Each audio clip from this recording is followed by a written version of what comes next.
Well, hello, and thank you for investigating and checking out our Orion telescope, which does a great job, and we know you'll enjoy it. My name is Val Gurman. I'll be your guide today to the telescope. And when you check it out from the library, it will come in this case, if you will, or a tub, which protects it very well.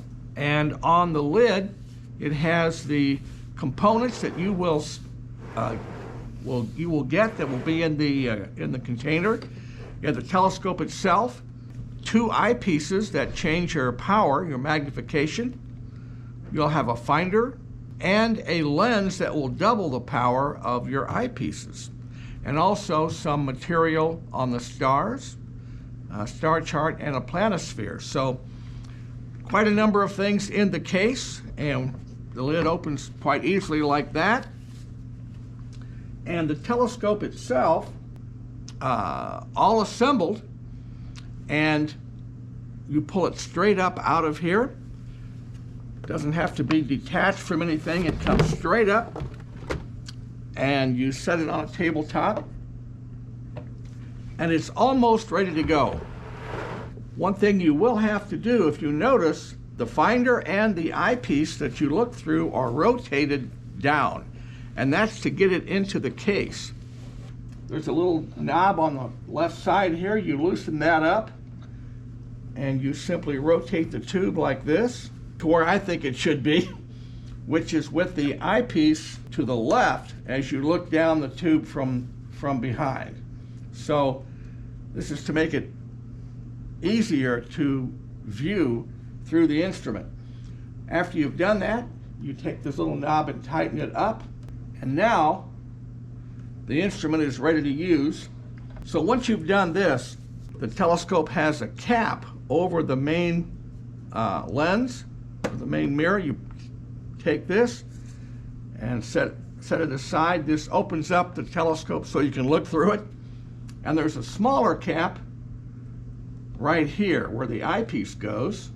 It's a press fit. You just have to kind of work with it. It comes right out. You reach back in the case, and there is a clear plastic container with your accessories to view with the telescope. And I recommend that you start with each of these. There are three white boxes in here.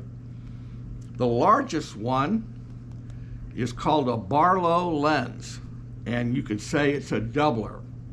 The two smaller boxes are what they call eyepieces, and they determine the amount of magnification or power the telescope has. One of these is marked 17. We're going to take that out. It has 17 millimeter on it. You open it up. That's the one we want to start with. It has a plastic cap. You remove that, put it back in the box, and you take this and you set it into the opening. It fits very well, and there's a little screw here, and you just gently tighten it very slightly. The reason you start with the 17 millimeter is because it gives you the widest field. And I recommend you start with the moon, if possible. It shows the whole moon and area around it. So it's very good to begin with. The telescope does need to be focused, and the way you do that is by turning, these two knobs are connected, and you turn them, which elevates the eyepiece or lowers it until it's focused. Basically, you are ready to start when you have done that. Now this little gizmo here is what's called a red dot finder, and it has a battery-powered LED light that's red. There's a knob right here that is the switch. You hear it click, you turn that on. You actually aim the telescope near a star, and you look through it like this, and you put the red dot on the star, and you should be lined up to use your 17 millimeter. It's a good idea to start with the moon, or, I know it sounds a little odd, in twilight while there's still some light, and use it to look at some distant objects in your neighborhood. And you can also use them in daylight. I've looked at birds through my small telescopes, and they work for that purpose. It's amazing how far away you can use one. Once you're used to that, you've had a little experience with that, we can talk about the other two objects here. First one is another eyepiece, as it's called. Looks very similar to the 17, except it's a 6mm, and this is a much higher power. This has 3 times the magnification of the 17mm. Over here on the side of your telescope, there is a little metal shelf with 3 holes that fit this eyepiece. You just drop that right in there, and it's ready to go. Also, you have the doubler. Now, it is the easiest way to get a higher magnification. I'll show you how to use it. You take the caps off and put them back in the box. It also has 2 caps to keep dust away from it, and they'll tight fit. Put that in there. This also has 2 screws that hold the eyepiece in. You loosen them up so that this area is wide open. You remove the eyepiece from here and you put it in this guy. So now you have a combination of your 17mm and your Barlow. You set that in there all the way down and you tighten up the little screw. Now you have doubled the power of this eyepiece. Now, the third eyepiece, the smaller one, when you're talking about eyepieces, the smaller the size, the more powerful it is. It's kind of the opposite of what you might suspect. This small eyepiece is high power. It has very special uses for high power viewing of the moon primarily. So if the moon is available, when you go to this eyepiece, you have a lot more magnification, and the field of view, that is how much of the sky you're looking at, gets very small. If the power or magnification is low, the field of view is wide. If the power is higher, the field of view or the amount of sky you're looking at is less. So you don't want to change to this eyepiece until you're sure of where the telescope is pointing. So what you would do, once you're focused on the moon, you loosen this little screw and you remove this entire combination and you set it.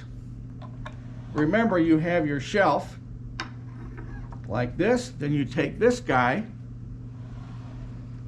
and you place it where the Barlow lens was, refocus, and now you're looking at the moon at a much higher power, and you can see small craters. And if you're looking at what's called the terminator, or the edge of the moon, you can see a lot of detail right there. So let's kind of review. You have 3 slots here, and you have the most powerful eyepiece can go in one. You have the 17mm, and you have the Barlow.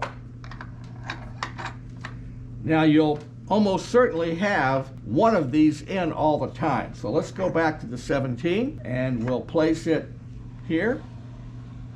With this combination, the lowest power, it shows a lot of sky, and a lot of objects look really nice. So now, what are you going to look at?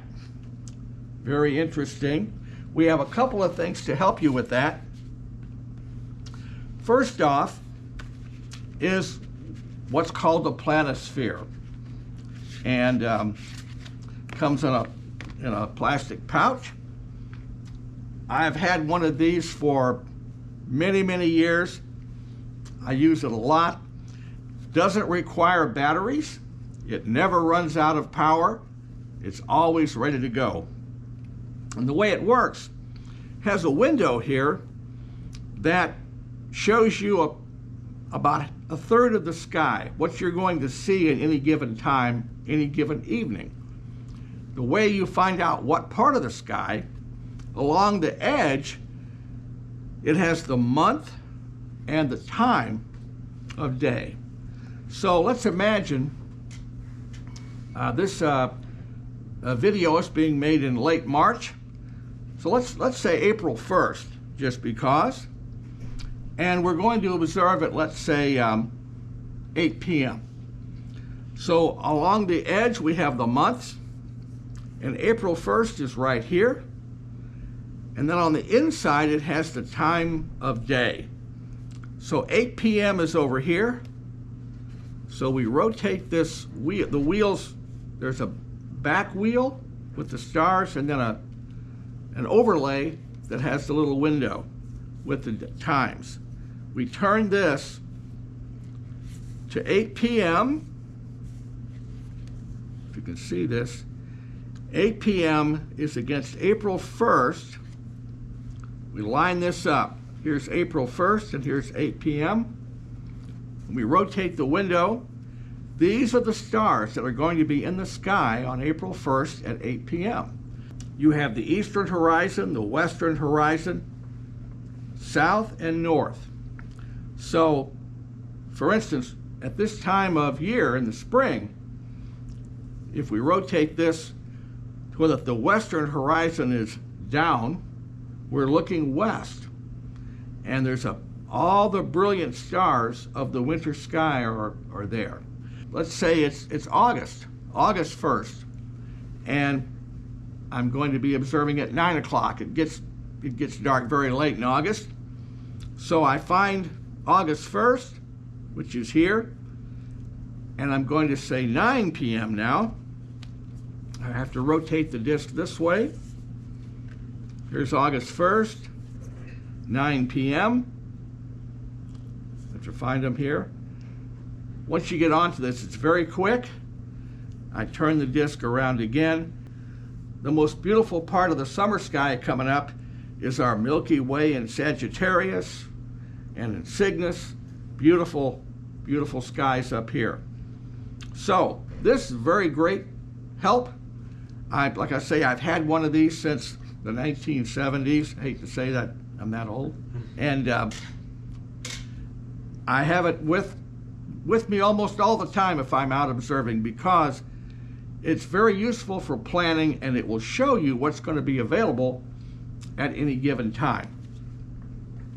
Now we also have, we've already talked about some of this, but this gives you an overview of what we just talked about. The quick start guide has some photographs here, tells you how much power you're going to be receiving. Most of the time you want the lower powers. There's a couple of reasons for that. They're easier to use, and a lot of the things that you're going to want to look at look best at a lower power. Now we're going to have star parties throughout the year. We'll usually have 2 or 3 in the spring, and then two or three in the fall, and we'll demonstrate this telescope for at those star parties. And it's a great help to see it work, to actually get your hands on it, and it's amazing how big a help that is. So think about coming to our star events in the spring and fall. Also, the manufacturer's instructions are here, and they give you a lot of information on some of the more details about how telescopes work and how this particular telescope works. And finally, we have what's called a series of star charts, and they also do kind of the same job the planisphere does, give you some more detail about the constellations and the objects that are in the sky on any particular season or month. Also a little bit about the lunar phases, the phases of the moon. and of course an overview star chart, 2 of them, that are similar to the planisphere and are a good start to figure out what might be up on a given evening.